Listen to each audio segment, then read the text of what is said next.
Hello dears, welcome back to my channel. അപ്പോൾ എല്ലാവർക്കും എൻ്റെ വിഷു ആശംസകൾ. ഞാൻ വിഷുവായിട്ട് ഈ ഡ്രസ്സാണ് ഇട്ടത്, ഈ പട്ടുസാരി. ഞാൻ തലേന്ന് തന്നെ എൻ്റെ ഫോട്ടോസൊക്കെ എടുത്തു കേട്ടോ, ഹാപ്പിയായി. ഇനിയിപ്പോൾ അടുത്ത ഉദ്ദേശം എന്ന് പറഞ്ഞാൽ കണി ഒരുക്കേണ്ടതാണ്. നമുക്ക് കണി ഒരുക്കാം. ആദ്യം തന്നെ നമ്മൾ കൃഷ്ണ വെച്ചു, അത് കഴിഞ്ഞ് നമ്മൾ ഓട്ടുരുളി വെച്ചു. ഇനിയാണ് നമ്മൾ അതിനകത്ത് സാധനങ്ങളൊക്കെ അറേഞ്ച് ചെയ്യേണ്ടത്. ആദ്യം തന്നെ ഉരുളിയിലേക്ക് ഞാൻ അരിയാണ് ഇട്ടത്. അത് മുക്കാലോളം നിറയ്ക്കണം, എങ്കിലേ സാധനങ്ങളൊക്കെ ശരിയായിട്ട് അതിനകത്ത് ഇരിക്കത്തുള്ളൂ. അപ്പം ഞാൻ മുക്കാൽ ഭാഗത്തോളം അരിയിട്ട് നിറച്ചു. അത് കഴിഞ്ഞിട്ട് നമ്മൾ വളരെ കുറച്ച് നെല്ല് അതിനകത്ത് വിതറി. പിന്നെ ഞാൻ വെച്ചത് അവലാണ്, അതൊരു നാഴിക്കകത്താണ് വെച്ചത്. നമ്മളുടെ മെയിൻ ഐറ്റം കണിക്കൊന്നയും കണിവെള്ളരിയാണ് അടുത്തത് വെച്ചത്. അത് ഈ ഉരുളിയിൽ തന്നെയാണ് വെച്ചത്.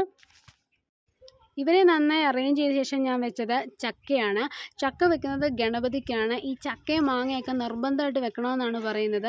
ചക്ക ഗണപതിക്കും മാങ്ങ സുബ്രഹ്മണ്യ സ്വാമിക്കുമാണ് വെക്കുന്നത്. പിന്നെ നമ്മൾ ഉടയാട വെക്കുന്നുണ്ട്, അത് വെക്കുന്നത് ദേവിക്കാണ്. അതിൻ്റെ ഫ്രണ്ടിൽ തന്നെ വാൽക്കണ്ണാടിയും വെക്കും. അതുപോലെ തന്നെ പൊട്ടിച്ച തേങ്ങയും ഇതിനകത്താണ് വെക്കുന്നത്. ഒരു താളത്തിൽ ഞാൻ വീലുണ്ടായ കാര്യങ്ങളൊക്കെയാണ് വെച്ചത്. ശരിക്കും പറഞ്ഞാൽ വീലുണ്ടായ കാര്യങ്ങളൊക്കെയാണ് വെക്കേണ്ടത്. ഇതിൻ്റെ സമൃദ്ധിയാണ് നമുക്ക് കിട്ടേണ്ടത്. പിന്നെ ഇപ്പോൾ എല്ലാവരും ഈവൻ കൊന്നപ്പൂ വരെ എല്ലാവരും വാങ്ങിച്ചിട്ടൊക്കെയാണ് വെക്കുന്നത്. അതുകൊണ്ട് നമ്മളും കുറേ കാര്യങ്ങളൊക്കെ പുറത്തുനിന്ന് വാങ്ങിക്കും. പിന്നെ ഒരു താളത്തിലാണെങ്കിൽ ഇതുപോലെ ഫ്രൂട്ട്സ് ഐറ്റംസ് എല്ലാം കൂടെ വെച്ചു. ഒരു താളത്തിൽ നമ്മൾ പഴം വെച്ചു. അതിനുശേഷം നമ്മൾ വെച്ചത് കോടിമുണ്ടാണ്, അലക്കി തേച്ച കോടിമുണ്ട്.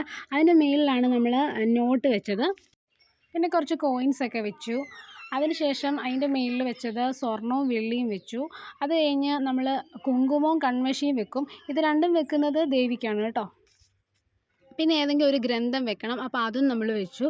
അതിനുശേഷം ഞാൻ വെച്ചത് ഒരു ബൗളെടുത്ത് അതിനകത്ത് വെള്ളമൊക്കെ ഇട്ടിട്ട് കുറച്ച് വൈറ്റ് ഫ്ലവേഴ്സൊക്കെ വെച്ചു. ഇങ്ങനെ വെക്കുന്നത് നല്ലതെന്ന് പറയുന്നത് കേൾക്കാം. പിന്നെ ചെയ്തതെന്ന് പറഞ്ഞാൽ കുറച്ച് ചന്ദനം ചാലിച്ച് വെച്ചു. ഏകദേശം ഒരുക്കങ്ങളൊക്കെ പൂർത്തിയായി. ഇനിയിപ്പം ഞാൻ വിളക്കിൽ തിരിയിടുകയാണ്. അതുപോലെ തന്നെ കൃഷ്ണൻ്റെ അടുത്ത് കുറച്ച് മഞ്ചിരാത് വെച്ചിട്ടുണ്ട്. അതൊക്കെ ഒന്ന് പ്രോപ്പറായിട്ട് അറേഞ്ച് ചെയ്തിട്ട് അതിലും തിരിയിടണം. പിന്നെ ഇത്രയും സാധനങ്ങൾ ഒരുക്കിയതിൽ എനിക്ക് വെറ്റയും പാക്കും കിട്ടിയില്ല, സൺഡേ കൊണ്ടാണ് കിട്ടാഞ്ഞത്. പിന്നെ നമുക്ക് വിത്ത് കുറവായിരുന്നു. ബാക്കി ഏകദേശം നമ്മളെക്കൊണ്ട് കഴിയുന്നത് മാക്സിമം ഞാൻ അറേഞ്ച് ചെയ്തിട്ടുണ്ട്. അപ്പോൾ അതിലും തിരിയൊക്കെ ഇട്ട് സെറ്റാക്കുകയാണ്. അപ്പോൾ നമ്മൾ ഫൈനൽ ടച്ചിലേക്ക് കടക്കുകയാണ്. ഇനിയിപ്പോൾ ഞാൻ എണ്ണയൊക്കെ ഒഴിച്ച് സെറ്റാക്കണം. അങ്ങനെ തന്നെ എല്ലാ വിളക്കിലും എണ്ണ ഒഴിക്കുകയാണ് ഗൈസ്. ഇനിയിപ്പോൾ കൃഷ്ണ ഒരു മാലയും കൂടെ കിടണം, കുറച്ചുകൂടെ ഒന്ന് സുന്ദരനാക്കണം, അത്രയേ ഉള്ളൂ. അപ്പോൾ തുളസിയും കൊണ്ട് നമ്മൾ കൃഷ്ണന് മാല കിട്ടുകയാണ്. ഒരു കുട്ടി മാലയാണ് കിട്ടുന്നത് കേട്ടോ. അങ്ങനെ നമ്മളുടെ കുട്ടി മാല റെഡിയായി. അപ്പോൾ അത് ഞാൻ കൃഷ്ണന് ഇട്ട് കൊടുക്കാൻ പോവാണ്. അങ്ങനെ മാലയൊക്കെ ഇട്ട് കൃഷ്ണനെ സുന്ദരനാക്കി. കേശാദിപാദം പോലെയായിരുന്നു മാല കടന്നത്. പിന്നെ മാല ഒരു ചെറുതാക്കി ഇട്ട് കൊടുത്തു. അപ്പോൾ ഓക്കെ ആയി. അപ്പോൾ ഇങ്ങനെ അറേഞ്ച് ചെയ്തിട്ടാണ് കിടന്നത്. വെളുപ്പിനെ 4 മണിയായപ്പോൾ എണീറ്റ് 4:30 ആയപ്പോൾ നമ്മൾ വിളക്കെല്ലാം കത്തിച്ച് വിഷുക്കണി കണ്ട് വളരെ ഹാപ്പിയായി എല്ലാവരും. എന്നാൽ ഞാൻ മാവേലിക്കര ഉണ്ണിക്കണ്ണനെ കണ്ടിട്ട് വരാം കേട്ടോ.